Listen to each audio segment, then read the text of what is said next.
tout le monde, comment allez-vous aujourd'hui? Ça me fait super plaisir de vous retrouver. Alors, oui, ça fait hyper longtemps à nouveau qu'on s'est pas vu, je m'en excuse. Certains et certaines d'entre vous le savent, j'ai en fait le pic de travail en ce moment, donc c'est vrai que j'ai pas trop le temps de venir vous voir et sachez que ça me manque énormément.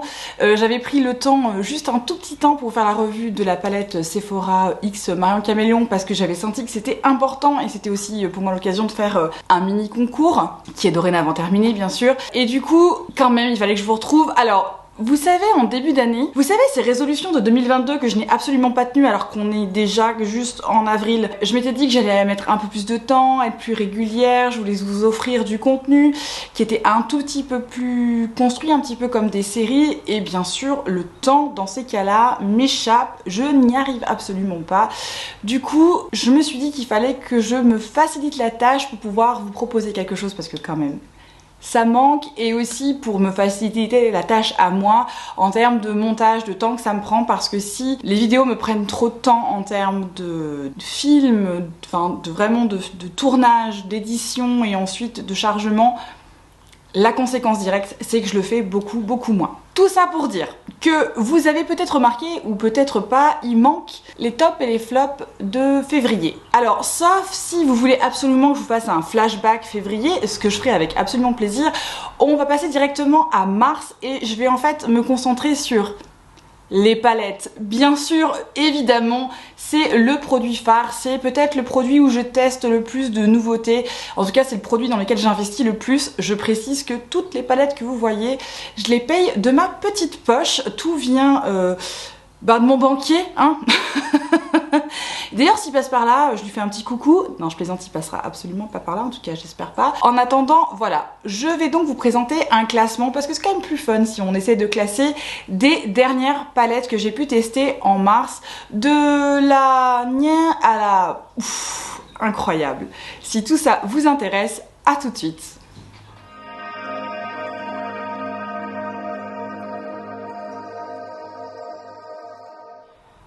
Alors comme je vous le disais en intro, hein, les palettes c'est vraiment le produit sur lequel je m'amuse le plus. En fait je suis ce genre de personne, et je sais pas si c'est pareil pour vous, je suis du genre à pas m'habiller pareil tous les jours. Je fais un énorme roulement des vêtements que je peux avoir, et c'est pareil pour mon maquillage, je ne me maquille jamais de la même façon 2 jours de suite. J'ai besoin de ce changement là en fait au quotidien, j'ai besoin de jouer avec les couleurs, j'ai besoin de jouer avec les intensités. Déjà ça m'amuse beaucoup, ça me fait beaucoup plaisir, et surtout ça me permet surtout d'utiliser tout ce que j'ai, et ça justifie tout ce que j'ai aussi peut-être, ou pas. En attendant, vraiment les palettes de fard à paupières, c'est ce produit là avec lequel je m'amuse énormément, et c'est ce qui me permet aussi de vous faire des retours si jamais vous posiez des questions sur certains produits. Est-ce que ça vaut le coup, est-ce que ça vaut pas le coup, qu'est-ce que je fais? Bon, du coup aujourd'hui on va classer les dernières palettes que j'ai testées. Il y en a 13. Je me suis dit qu'on allait faire un format un petit peu plus compact parce que mon dernier top tout ça de janvier, je crois qu'il faisait 1h30, donc on va peut-être pas faire ça aujourd'hui. En attendant, on va donc classer les 13 dernières palettes que j'ai testées. Bien sûr, j'ai triché dans mon classement parce que sinon, ce serait pas normal. Un tout petit disclaimer avant qu'on démarre. Quasi aucune de ces palettes n'est horrible. Hein. C'est pas la qualité à mettre à la poubelle, ou les fards font n'importe quoi, ou ça marche pas, ou c'est pas ça. Il y en a où la qualité est plutôt moyenne, mais il n'y a pas de qualité complètement médiocre. Et ensuite, sachez que c'est très subjectif, bien évidemment. C'est une question de goût dans le fard à paupières, dans les color stories, dans les harmonies qui sont proposées, dans les coloris, dans la saisonnalité de la palette, dans l'ensemble des possibilités que peut offrir la palette. C'est tout ça qui fait que la palette est classée plus ou moins haut. C'est pas sa qualité en elle-même. Si jamais une palette a un petit souci de qualité, bien évidemment, je vous le dis parce que c'est le but aussi de ces classements-là et de ce que je vais vous présenter, c'est de pouvoir vous dire en toute honnêteté ce que je pense d'un produit. Et tous les produits ne peuvent pas plaire à tout le monde, hein, c'est ce qu'il faut se dire. Donc je vais vous donner mon avis sur ce petit classement et puis c'est parti. Alors en 13e position, et c'est normal, c'est peut-être la seule palette qui a été décevante pour moi, vraiment, parce que j'adore la marque, donc voilà, j'adore vraiment beaucoup la marque. Toutes les palettes qu'ils ont fait jusqu'à maintenant, je les ai adorées. Quand ils ont proposé celle-ci, j'étais au taquet, et la déception et c'est la toute nouvelle palette de chez Nabla, la Read My Mind. Alors je sais que le packaging peut être un petit peu gênant pour ceux qui ont des soucis avec, voilà, si vous savez, ces motifs qui sont pas très alignés. Voici à quoi elle ressemble. Donc vous voyez, elle est formée en gros de 4 quads avec différentes harmonies. Quand j'ai vu cette mèche, je me suis dit ah chouette, on a des tons un petit peu, vous savez, sauge, un petit ton froid, on va avoir des choses chaudes, on va pouvoir mélanger. Ça m'avait pensé un petit peu à la Zendo de Natasha Denona et je me suis dit dans la qualité de Nabla, ça allait être sublime. Oh la déception. Les métallisés de cette palette ne rendent rien. C'est-à-dire que en gros, je les prélève sur mon doigt, je vais vous montrer avec la teinte la plus foncée qui est ici. Vous voyez, elle a l'air super foncée dans le packaging, donc je suis en train d'appuyer, et voilà ce que j'obtiens.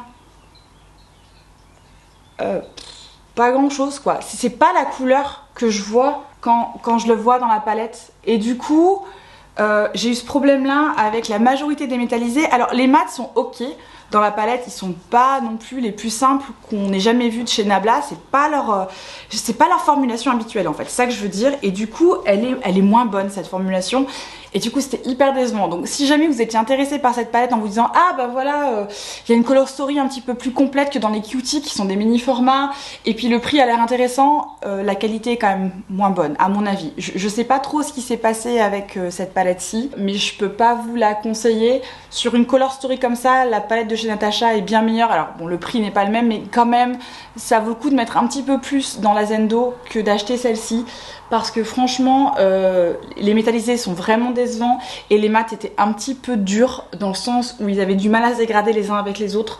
Donc celle-ci je peux pas vous la conseiller, c'est pour ça qu'elle est en numéro 13. Et pourtant vous savez comme j'aime Nabla, si je peux leur faire de la bonne pub, je leur fais de la bonne pub, parce que vraiment c'est une super marque. Leurs cuties, leurs formats si phares sont absolument géniaux, ça a beaucoup moins. En numéro 12, et là c'est plus une histoire de... Je sens les hurlements venir. Vous les fans qui êtes là, qui passez par là, de Martine Cosmetics, je vous en supplie, ne venez pas à ma gorge, mais en fait j'ai mis en numéro 12 la Chouin à Buzz. Elle est arrivée sur Beauty Bay et je l'avais jamais testée celle-ci, j'avais seulement testé la 669 que j'aime beaucoup, je trouve que c'est une très bonne palette. La Chouin à Buzz, pour rappel, c'est celle-ci, donc c'était vraiment... Ça c'est une color story qui m'attire. Des roses, des violets avec des bases de rouge. C'est pas une mauvaise palette, c'est juste que j'ai pas trouvé les métallisés hyper fort, et ça c'est vraiment une histoire de goût personnel.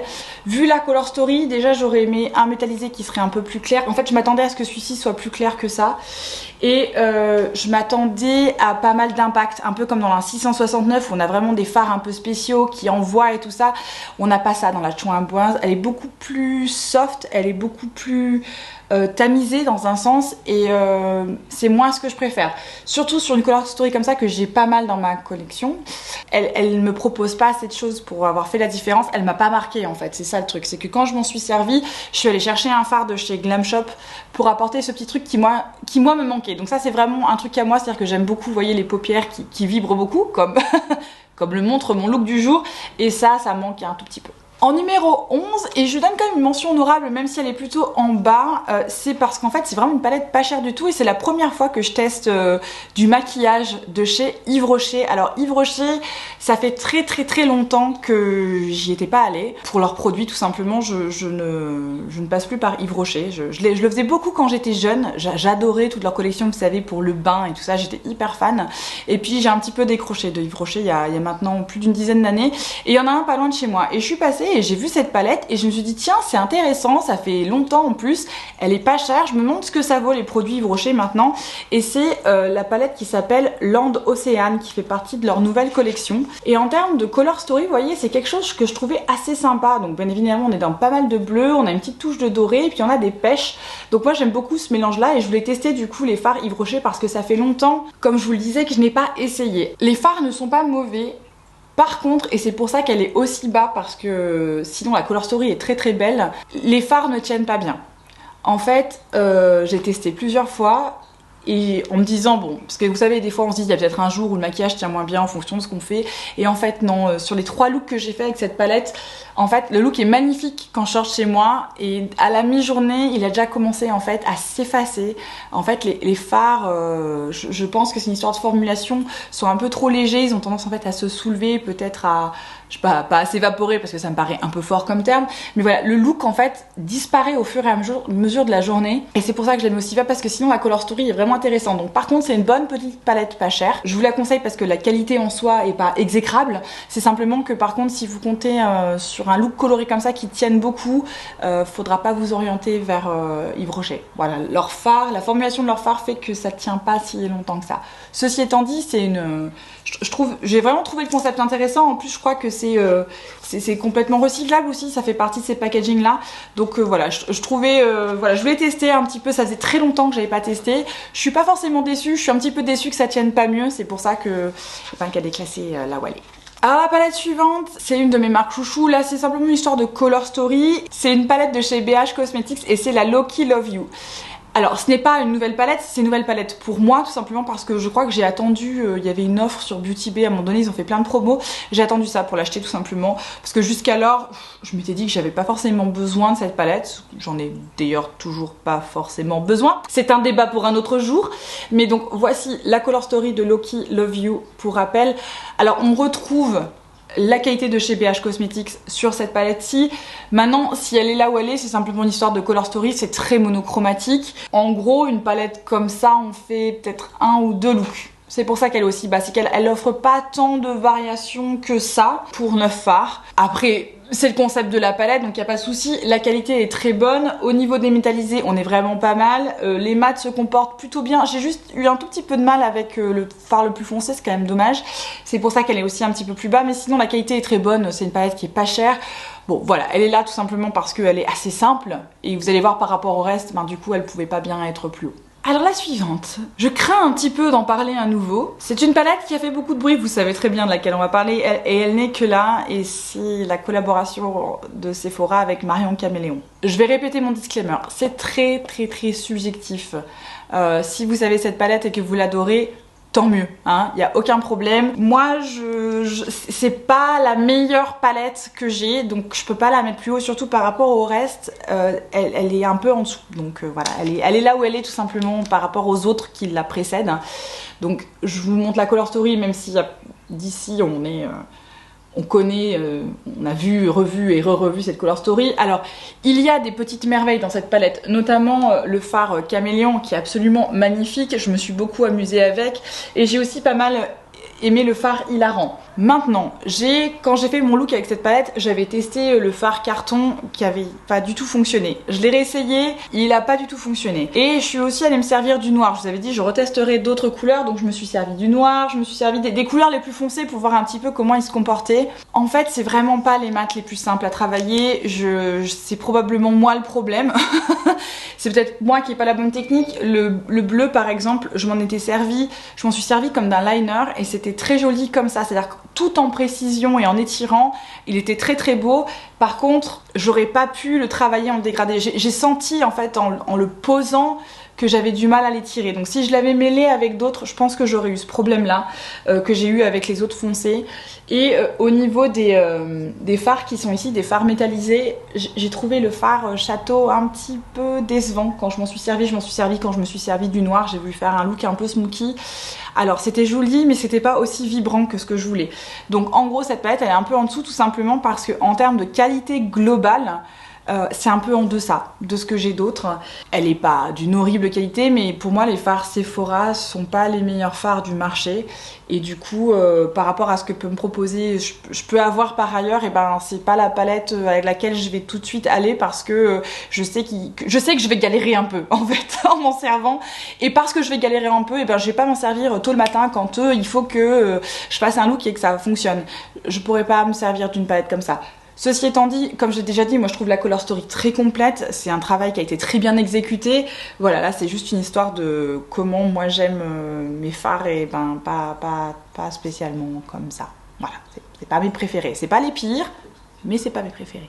Alors, je viens de parler de Marion Caméléon, celles que je vous présentais, en fait, elles auraient pu s'interchanger en termes de de place, hein. Je les mets à peu près au même niveau pour différentes raisons, et c'est la nouvelle palette de chez Natasha Denona, la Pastel Palette. Alors pour rappel, c'est cette Color Story là, très très claire. Alors je m'en suis beaucoup servi hein, depuis ma revue qui date un petit peu maintenant, et surtout en fait je vous l'avais dit dans ma revue, pour moi c'est une palette, c'est un compagnon de palette, donc en fait je m'en suis beaucoup servi avec d'autres palettes de chez Natasha Denona et avec d'autres palettes un peu pastel où je voulais apporter, notamment avec les métallisés qui sont proposés dans cette palette, je voulais apporter un petit truc en plus.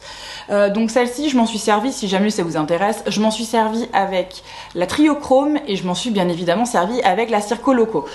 Parce que pour moi les deux sont hyper complémentaires. Le problème que j'ai avec la Pastel Palette, et c'est pour ça qu'elle est aussi bas, c'est que je trouve qu'on n'est pas sur, et là je parle des métallisés, on n'est pas sur la formulation de chez Natasha qui me plaît le plus. On est sur quelque chose qui est beaucoup plus dans le niveau des toppers. Et du coup ça manque un peu, c'est vraiment ça manque un peu. Typiquement je me suis servi de Dainty il y a pas très longtemps, je crois avant-hier. Et donc pour rappel, Dainty c'est celui-ci, il est vraiment très beau, mais vous voyez, alors appliqué comme ça sur une main nue, sans rien, c'est très joli tout ça. J'ai voulu l'ajouter par-dessus j'avais un espèce de rose violet comme mat, je n'ai eu que les paillettes. Poser par-dessus quelque chose d'autre, et donc là je pense que celui-ci il faudrait peut-être une colle à paillettes, il ressortait pas. Et ensuite le fard que j'ai pas arrêté d'appeler Bora Bora dans ma revue, mais qui s'appelle en fait juste Bora. ça c'est moi, ça c'est mon moi fantaisiste qui a besoin de vacances, hein, qui appelle les choses Bora Bora. Il est beaucoup plus clair que ce que j'espérais en fait. J'arrive pas à construire d'intensité avec ce fard, je l'ai essayé plusieurs fois, il me manque un tout petit peu. Donc la pastel elle est aussi bas tout simplement parce que pour moi elle ne se suffit pas à elle-même, parce que j'aime les looks un tout petit peu plus intenses, donc encore une fois c'est très personnel. Et comme elle ne se suffit pas à elle-même, je ne peux pas la placer plus haut dans le classement des palettes que j'ai pu tester parce que voilà, elle manque un peu. Il lui manque un petit quelque chose. Par contre, elle est parfaite en association avec une palette beaucoup plus intense comme la Circo Loco. J'ai fait un look un petit peu mentos que je vous avais partagé sur mon Instagram où je suis venue me servir par exemple de zeste. J'ai utilisé limoncello, puis j'ai utilisé d'autres fards de la Circo Loco pour avoir l'intensité. C'était juste trop beau, on aurait dit un petit mentos des Caraïbes, c'était absolument génial comme look. Mais voilà, j'ai besoin des deux. Je ne peux pas le faire qu'avec la Circo Loco et je ne peux pas le faire qu'avec celle-ci. Enfin, en tout cas, c'est sûr que je peux pas le faire qu'avec celle-ci. Et du coup, voilà. Et je trouve qu'au niveau des métallisés, c'est pas la meilleure... En tout cas, c'est pas ma formulation préférée de chez Natasha. Je vais pas dire que c'est pas sa meilleure parce que on a tous un avis différent, mais en tout cas pour moi c'est pas celle que je préfère. Je préfère largement ce qu'il y a dans la Circo Loco, même si c'est beaucoup plus intense. C'est ce type là de métallisé, vous savez, assez crémeux, qui envoie qui envoie jusqu'à la stratosphère. C'est celui-là que je veux voir. Et ça, ben c'est plutôt, c'est très mignon, c'est des petits reflets sur le bord de la plage quoi. Je me sers de métaphores absolument incroyables aujourd'hui. Mais attends, voilà. C'est pour ça qu'elle est aussi basse, simplement parce que voilà, cette palette ne se suffit pas à elle-même et c'est pas la formulation que je préfère de chez Natasha. Si vous voulez une version à peu près similaire mais plus intense, si vous êtes un peu comme moi, je vous conseille bien évidemment la Ice Cream Dream de chez Glamlite qui en gros vous propose ça en plus intense. Par contre, vous aurez pas la légèreté que vous avez là-dedans, mais vous aurez l'intensité si c'est ça que vous cherchez. Alors là, on arrive dans les palettes où j'ai pas grand-chose à reprocher en fait. Déjà, il fallait les classer. Donc là, c'est une histoire de Color Story. Je vous ai déjà dit, je le répète peut-être pour celles et ceux qui sont arrivés il y a pas très longtemps. En fait, je suis très saisonnière dans mes palettes. Donc c'est vrai qu'il y en a qui m'attirent plus ou moins en fonction des saisons. Et celle que je vais vous présenter, ben c'est plus de la saison hivernale. Je les aime beaucoup, mais je vais pas en avoir un maximum d'utilisation là maintenant tout de suite. Voilà, là je suis plutôt dans un mode. Alors ça se voit pas aujourd'hui avec le très smoky que j'ai fait, mais je suis plutôt dans un mode printanier, croyez-le ou non. La palette suivante qui est, si je dis pas de bêtises, en 6ème position. J'ai perdu le fil, de toute façon je me suis mis, je vous mettrai le numéro là parce que moi je perds le fil au fur et à mesure que je parle. Et c'est une marque dont je vous ai déjà parlé, qui est une marque britannique, qui est Lois Cosmetics, et c'est leur nouvelle palette, c'est la Meet Me à Midnight. Je sais pas si je vous avais parlé de leur première palette qui est Meet Me in the Underworld, qui est une color story très grunge, vert grunge avec du rose, elle est magnifique. C'est leur deuxième sortie, la Meet Me à Midnight. La color story, moi elle me plaît carrément. On va avoir des bleus, on va avoir des violets, on va avoir des dorés, on va avoir de la profondeur, on va avoir... on a toujours un très bel assortiment. Mais par contre, c'est une palette, vous voyez, qui est quand même assez dark. Elle est très profonde. Et c'est pour ça que du coup, elle est un petit peu en dessous de ce qui vient après elle. C'est parce que il faut que je sois d'une certaine humeur pour utiliser une palette comme ça. Par contre, ce sont de superbes fards. Les fards Louis Cosmetics, c'est pas très cher. Le seul défaut pour nous qui sommes en Europe, c'est que c'est une marque britannique et du coup vous allez avoir de la douane quand ça arrive. Alors c'est pas énorme, hein. Je crois que j'ai eu 2 € ou 3 € de douane. Je vous rassure, c'est pas grand chose quand ça arrive parce qu'en fait la palette est pas très chère. Elle fait dans les 29 € si je dis pas de bêtises. Elle est franchement hyper complète, mais elle est quand même très dark. Et les métallisés, vous savez, c'est ces métallisés. C'est pas ces métallisés qui envoient, je vais vous en swatcher quelques-uns pour que vous voyez, c'est pas, ça envoie pas jusqu'à la planète Terre. Au contraire, vous voyez, ce sont des métallisés qui sont très très doux. Mais du coup, je sais pas comment dire, en fait, pour les paupières qui sont un peu plus matures, je pense que c'est des métallisés qui vous plairaient plus. Parce que voilà, ils ont ce côté un petit peu floutant, ils sont émollients mais pas trop. Et du coup, ils se comportent très bien sur les paupières matures. Ils marquent pas en fait la texture ou les petits plis que vous pouvez avoir sur vos paupières. Ils tiennent très bien. Ils sont moins émollients que les fards Natasha. Si vous avez un souci avec les fards Natasha qui ont trop d'émollience, là on a moins ce côté pas huileux parce que c'est pas le bon terme, mais voilà, ils sont un tout petit peu plus secs dans un sens, ce qui font que leur tenue est meilleure. Et franchement, les mats fonctionnent très très bien. Elle est juste un peu plus en bas parce que voilà, cette color story qui est très dark, où voilà, j'ai pas la petite teinte claire qui moi dont j'ai besoin en ce moment pour vraiment faire le gradient dont j'ai envie. Mais sinon, c'est une très bonne petite palette. Je vous conseille d'aller checker ce que peut faire Louis Cosmetics. Si jamais je trouve un bon de réduction, parce qu'ils en ont de temps en temps, je vous le mettrai en barre de description. Mais voilà, c'est une très belle color story. Et si jamais ils ont restocké la Meet Me in the Underworld, je vous la conseille aussi. Elle est juste elle est tout aussi belle. Alors je viens de dire que la Meet Me at Midnight, je la trouvais un peu dark. Bon bah la palette suivante, c'est ce monstre de chez Beauty Bay, la Midnight. Ils ont sorti, vous savez, cette collection avec ces palettes de 42 fards. Alors là, attention, elle fait la taille de ma tête. Il faut que je me pousse pour vous la montrer. Je vous la montre, mais je pense que vous l'avez vue et revue. C'est le rêve du blurple, hein, du bleu, du violet, de tout ce que vous voulez. Je trouve qu'on retrouve la qualité de Beauty Bay dans les métallisés dans cette palette là, moins des mats. Là on est vraiment, je trouve, dans leur formulation de mats qui est quand même particulièrement dur à travailler, pour moi en tout cas, qui est cette fameuse technique de j'applique d'abord le fard le plus foncé et ensuite je le dégrade. Parce que dans l'autre sens, dans la superposition, c'est pas génial. Par contre, elle est aussi haut parce qu'on a un tel gradient et une telle variété de bleu et violet, et que c'est ma couleur préférée, le violet, si jamais vous ne le saviez pas, que forcément elle va être assez haute celle-ci. La qualité pour le prix est franchement très très bonne, et vraiment les métallisés, c'est ce qui fait cette palette. Il y en a beaucoup dans cette palette, et vraiment dans tous les coloris. Je me suis beaucoup amusée avec celle-ci, j'ai pas encore fini de m'amuser avec, mais vraiment on peut quand même faire un look assez léger en fait en restant par là, et on peut vraiment être hyper smoky en partant dans les bleus. Je trouve que les coloris en fait, il y a des tons froids de violet qui se marient très bien avec certains tons de bleu, et inversement dans des sous-tons un peu chauds, il y a quand même un noir ici, donc il y a vraiment moyen de faire énormément de choses avec cette palette. Elle est juste énorme, son seul défaut c'est sa taille. Je dis regardez-moi ça quoi, c'est énorme ce truc. Je le savais sans le savoir, mais quand c'est arrivé j'ai dit ah oui quand même. Bon, ceci étant dit, c'est une bonne palette. Si vous voulez un truc pour faire du bleu-violet, je peux quand même que vous la conseiller, parce que vu la qualité des fards pour le prix, c'est un énorme rapport qualité-prix. Je viens de me rendre compte que j'ai dit qu'il y avait 13 palettes alors qu'en fait il n'y en avait que 12. Donc en 4e position, hein, si cette fois-ci je compte bien, c'est une palette où on me posait la question récemment de si je l'avais achetée et ce que j'en pensais. Et c'est la nouvelle collection de chez Odenzai, c'est la palette Ella, qui était en collaboration avec Angelica Nyqvist, qui est une youtubeuse suédoise qui maintenant, si je dis pas de bêtises, est partie s'installer aux États-Unis, au Texas. Mais je vous laisse aller voir sa chaîne si jamais je raconte n'importe quoi, mais je crois pas. Et donc c'est sa collaboration dans la lignée des Legendary Diversa. Ils ont fait toute une collection avec des youtubeuses. Donc de la version précédente, moi j'ai celle en collaboration avec Annette Makeup Corner qui est la Giant Wolves, et celle en collaboration avec The Fancy Face Tina qui est The Hummingbird. Et donc ça, j'ai pas pris la Judy, mais par contre j'ai pris celle-ci de chez Angelica parce que je me suis dit qu'il fallait que je teste cette version. Et puis pareil, il y a eu pas mal de bruit autour de cette palette quand elle est sortie, et donc c'est cette color story ici, à savoir des verts, des roses avec ces fameux fards de chez Odenzai qui sont plutôt multichromes. Alors c'est une très belle palette, elle est actuellement en rupture de stock je crois, ou peut-être qu'ils l'ont restocké, je sais plus, je ne sais pas, je vous mettrai l'info en barre de description dans tous les cas. Et je crois qu'ils vont faire une boîte mystère avec cette palette, si jamais, il me semble, hein. Il me semble que ça vient. Une color story quand même assez particulière, mais moi que j'aime beaucoup. En fait, j'ai déjà, je trouve que la Meet Me in the Underworld de Lois Cosmetics, dont je vous ai parlé plus tôt, a une color story qui est très similaire mais version dark, très grunge. Là on a une version très claire, assez tropicale dans un sens, vous voyez, notamment au niveau des verts et des roses, ils sont assez néons.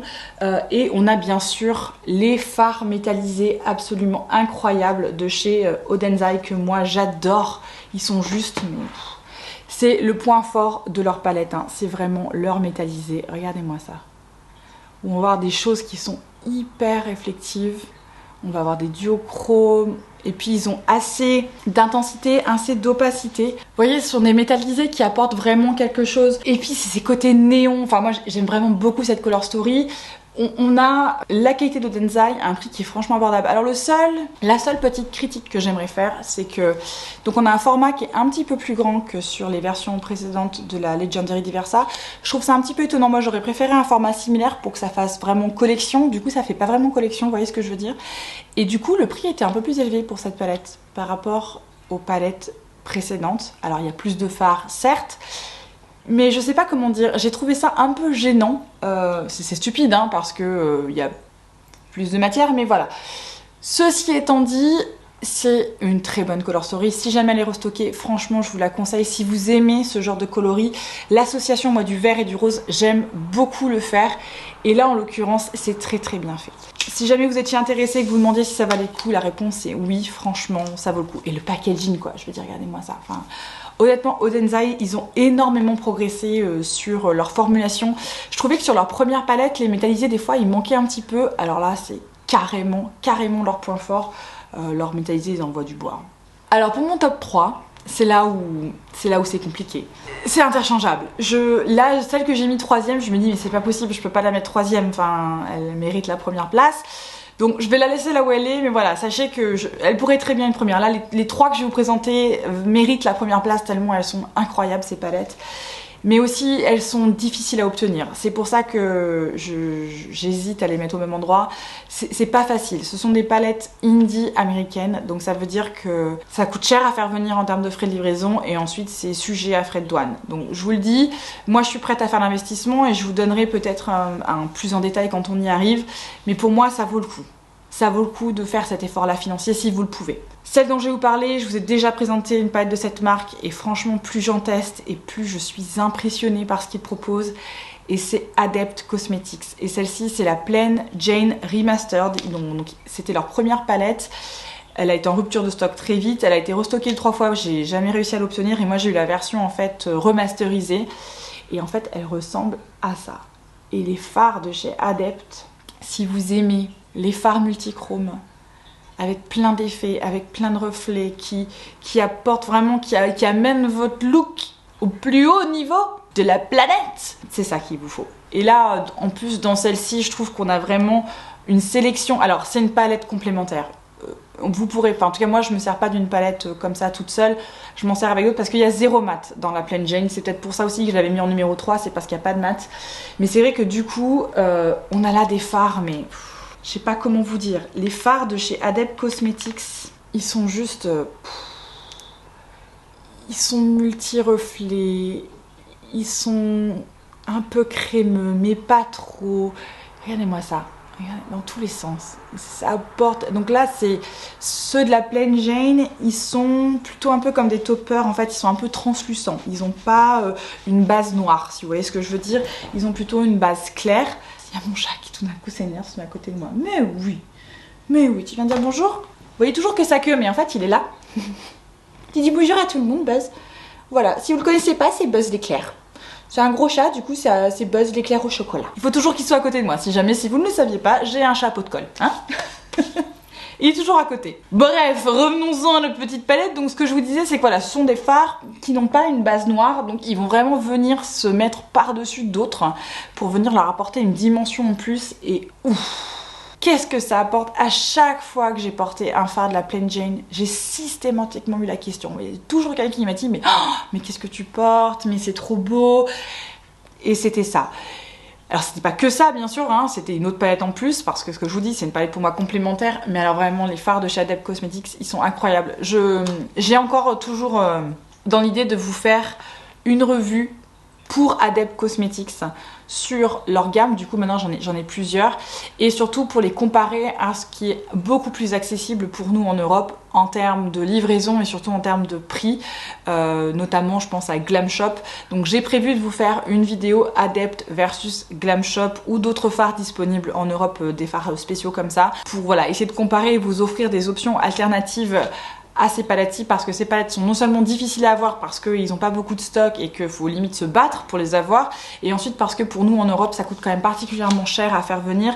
Disons que si je dois ramener au prix de la palette pour la faire venir entre son prix, les frais de livraison et ensuite les douanes, la palette fait à peu près 80 €. Alors c'est très cher hein, pour une palette, mais c'est moins cher que d'autres palettes que je peux avoir qui sont de marque un petit peu plus luxe. Donc c'est que pour moi ça va, je peux faire cet effort là, et je le fais aussi parce que je veux pouvoir faire les comparaisons pour vous. Donc sachez que voilà, une palette comme celle-ci, si vous voulez tout payer, ça vous coûtera à peu près dans ces eaux là pour une palette. Stay tuned, j'ai prévu de vous faire cette vidéo, il me faut un petit peu de temps pour la mettre en place parce que voilà, il faut que je puisse trouver des fards qui ressemblent et tout ça. Sachez que voilà, je suis très fan de Adept Cosmetics, j'aimerais qu'ils soient plus accessibles qu'ils ne le soient actuellement. Peut-être dans le futur, hein. C'est ce qu'on peut leur souhaiter, c'est qu'ils aient tellement de succès que ça leur permette d'être un peu plus abordables pour leurs clients internationaux. Pour l'instant, c'est pas trop le cas. Pour les palettes 1 et 2, et en fait je vais les mettre ensemble, et c'est ce que j'avais déjà prévu et je vais le faire à nouveau, et c'est ce que je porte aujourd'hui. J'ai mélangé les deux parce que je voulais le côté très clair à l'intérieur mais beaucoup plus foncé à l'extérieur, et pareil, c'est une marque indie américaine qui a fait un buzz pas possible dans la beauty sphère YouTube américaine. Et pas qu'américaine, mais en gros, à tous ceux à qui ils ont envoyé leur palette, ils ont eu des super revues. Alors moi, je me méfie toujours un tout petit peu. Je me méfie toujours un tout petit peu de ces revues où les palettes sont reçues par les influenceurs gratuitement. Enfin, gratuitement. Quand les palettes sont envoyées directement aux influenceurs sans qu'ils l'aient acheté, je me méfie un tout petit peu parce que je ne sais jamais s'il y a une contrepartie en termes de support linguistique. Et je m'explique. Quand vous recevez quand une marque vous contacte et vous propose de faire une revue de leurs produits, c'est jamais sans arrière-pensée. Des fois ils vous envoient des scripts et je vous dévoile un petit peu les dessous du truc, même si moi je suis tellement petite que je pense que je ne sais qu'un millième de ce qui se passe. Mais voilà, je me méfie toujours un petit peu des revues, tout simplement parce que je me dis que quand on n'a pas fait l'expérience client, quand on n'a pas acheté le produit, quand on n'a pas vécu l'attente, la livraison et tout ça, la revue c'est pas la même en fait. Quand on reçoit un produit comme ça qu'on n'attendait pas, pour lequel on n'avait pas forcément un intérêt et qu'on teste, c'est différent qu'un produit qu'on a voulu acheter, qu'on a acheté et ensuite qu'on teste. Vous voyez ce que je veux dire ou pas? Donc je me suis pas mal méfiée des revues, je me suis dit ça fait un buzz terrible, mais est-ce que c'est parce qu'ils ont fait une salve où ils ont envoyé les produits à tout le monde a fait la revue en même temps et c'est pour ça que ça a fait un buzz, c'est parce que tout le monde en a parlé au même moment, ou est-ce que parce que ce buzz est mérité? Et aussi parce que je voulais tester la marque, et je vous l'ai dit, ça c'est vraiment un objectif que j'ai et c'est un objectif que je tiens, c'est de tester un maximum de produits voilà, qui sont pas forcément très facilement accessibles, pour ensuite vous faire un retour et vous dire, pour vous le consommateur lambda, et pour moi du coup qui suis aussi un consommateur lambda, est-ce que ça vaut vraiment le coup d'utiliser ce produit là? Donc les deux palettes dont je vous parlais, et elles sont au top parce que c'est assez incroyable. C'est les palettes de chez Blend Bunny Cosmetics. Alors je ne sais pas si vous en avez entendu parler ou pas, moi j'en ai beaucoup entendu parler. Donc c'est une marque indie américaine, et les quelques youtubeuses que je regarde, qui sont pas forcément toutes américaines, mais en tout cas qui sont anglophones, vantaient par monts et par veaux les qualités de ces fards, notamment des mats. C'est genre les meilleurs mats de la planète. Alors je n'ai pas acheté la première palette qu'ils ont sortie, qui était je crois une palette uniquement de mats, qui était genre c'est les meilleurs mats, j'ai jamais vu ça. Et donc j'ai acheté plutôt les deux suivantes, donc The Surge et The Dollhouse, parce que c'est des color story qui m'attiraient plus. Donc The Dollhouse, c'est leur palette neutre en gros, donc c'est des très grandes palettes hein, où on va avoir, voyez, tous les mats au centre et ensuite on a démétallisé à l'extérieur. Et j'ai acheté aussi également The Surge, qui est leur grunge néon, absolument incroyable en termes de color story. Donc vous voyez, on a ici les métallisés qui sont là, les néons qui sont là, et en fait leurs palettes sont très bien arrangées puisqu'en fait on a des rangées par coloris, c'est vraiment bien fait, c'est assez intelligent. Vous savez, c'est pas ces palettes qui sont explosées dans tous les sens où on a du mal à associer. Là, au moins, pour moi, c'est parfait. C'est-à-dire que c'est dans des lignes. D'abord, c'est clair, après, c'est moyen, après, c'est foncé. On a les néons, on a les métallisés. Voilà, pour quelqu'un comme moi qui n'est pas trop un cerveau pour ça, et ben ça, c'est génial. Et c'était surtout... Les maths étaient vantés comme les maths, mais ils se dégradent, mais comme un rêve et tout ça. Je me suis dit, ouais, bon, on va voir, parce que bon, vu l'intensité notamment de The Surge par rapport à The Dollhouse, vu l'intensité de ces phares-là, des néons qui sont dans cette dans cette palette, je me suis dit, est-ce que c'est vraiment aussi bien que ça? Oui, c'est aussi bien que ça. Donc c'est ce que je porte aujourd'hui. Donc aujourd'hui, en fait, ce que j'ai fait, c'est que je suis allée dans cette rangée, ici, là, des bleus. Voilà, qui sont là, vous voyez, des bleus un petit peu. Donc je me suis pas servi du néon aujourd'hui. Par contre, je suis allée faire la même chose dans The Dollhouse parce qu'on a quelque chose d'assez similaire. Je suis allée me servir en fait dans la rangée qui est ici, au centre. Vous voyez, à peu près au centre. Et donc je me suis servi de cette teinte là sur mon coin interne que j'ai mis par-dessus le bleu. Donc ça fait ce côté un petit peu brillant, absolument magnifique, donc qui s'appelle Lace. Et donc voilà, je suis venue me servir ici cette palette et les métallisés. Je veux dire, tout est superbe dans ces palettes. Les mats se travaillent tellement bien. Que ce soit en superposition, que ce soit en dégradé, que ce soit en précision, que ce soit en délavement du bout du pinceau, tout fonctionne. Donc je suis très impressionnée par la qualité des mats. Et je vais vous dire un truc, c'est que depuis que j'ai ces palettes-là, je suis devenue tellement difficile avec les autres mats. C'est assez incroyable en fait, hein. Je m'attendais pas à ça, en fait je m'y attendais et en même temps j'y croyais pas. Donc il faut savoir que comme c'est un site indie américain, les frais de livraison sont très chers, ne soyez pas surpris, je vous préviens. Sachez que voilà, j'ai acheté les deux palettes ensemble et si je dis pas de bêtises, je vais aller vérifier avant de vous le dire. Donc en fait ces palettes-ci, je crois que les frais d'envoi m'ont coûté à peu près une trentaine de dollars pour les deux palettes, en sachant qu'il y a des codes qui passent chez Blend Bunny Cosmetics. Je vous le mettrai en barre d'infos si ça vous intéresse, je vous mettrai le lien vers leur site et je vous mettrai un code où vous avez moins 10% par exemple. C'est pas du tout mes codes, hein, donc sachez que j'ai aucun intérêt à vous les donner, c'est juste voilà pour vous faire gagner un petit peu d'argent sur votre commande. Et en gros, j'ai payé des frais de douane à l'arrivée je dirais une quinzaine d'euros, donc j'ai fait le calcul en fait justement pour ces palettes-ci. En gros, la palette, frais de port et douane, tout inclus, ça revient à peu près à un tout petit peu moins de 70 € par palette. Quand on voit la taille de la palette, c'est une taille d'une Norvina. Vous savez, un volume 6. Typiquement la Surge, parce que là il y a la volume 6 qui est sortie de chez Norvina qui est quand même très belle, que oui j'ai acheté, je vous en parlerai dans mon classement des palettes d'avril. Et vous serez peut-être surpris de ce que je pense de cette palette. Si jamais d'ailleurs vous voulez, je fais une petite aparté, si vous voulez une petite revue de la volume 6, vous me le dites en commentaire parce que je l'ai commandé et j'ai une opinion assez drastique sur ce volume là. Petit spoiler, si vous deviez choisir, je vous conseille ça par rapport à la vol 6. Franchement, ça, c'est la perfection de la volume 6. Si c'était la Color Story qui vous intéresse, le côté grunge, le côté dark, le côté néon et les métallisés, parce que je vous les ai pas swatchés, mais quand je vous dis que non seulement ils font bien les mats, mais ils font aussi très très bien les métallisés. Ça se comporte hyper bien, donc c'est ce que je porte aujourd'hui. J'ai eu aucun mal à faire le look d'aujourd'hui, alors que c'est des espèces de bleu un peu vert, un peu turquoise foncé. Enfin, quand on voit le mat qui est celui que j'ai utilisé, on peut se dire oula, je vais peut-être avoir du mal à le dégrader. Donc c'est celui-là qui est juste là, vous voyez, comme il est foncé. Moi, quand j'ai vu cette palette la première fois, ça m'a fait un peu peur sur justement cette rangée-là. Je me suis dit oulala, ça peut vite être patchy. Non, pas du tout. Ça se dégrade, mais sans aucun problème. Vraiment, ça, c'est les mats foncés pour les nuls, quoi. En une palette. Ça, c'est le look soft, glam, mais avec un petit truc où je peux aller foncer, où je peux être smoky si je veux. Et puis, je peux jouer sur les différentes tonalités pour les nuls. Franchement, les palettes de chez Blend Bunny sont juste incroyable. Bon, moi j'attends toujours qu'il y ait soit une petite promo et tout ça, et je vais essayer de les acheter ensemble parce que vous payez un petit peu moins de frais de port quand vous additionnez vos achats plutôt que si vous achetez une palette, quoi. Mais c'est vrai que voilà, le seul truc que je trouve très très dommage, c'est les frais de port qui sont particulièrement excessifs.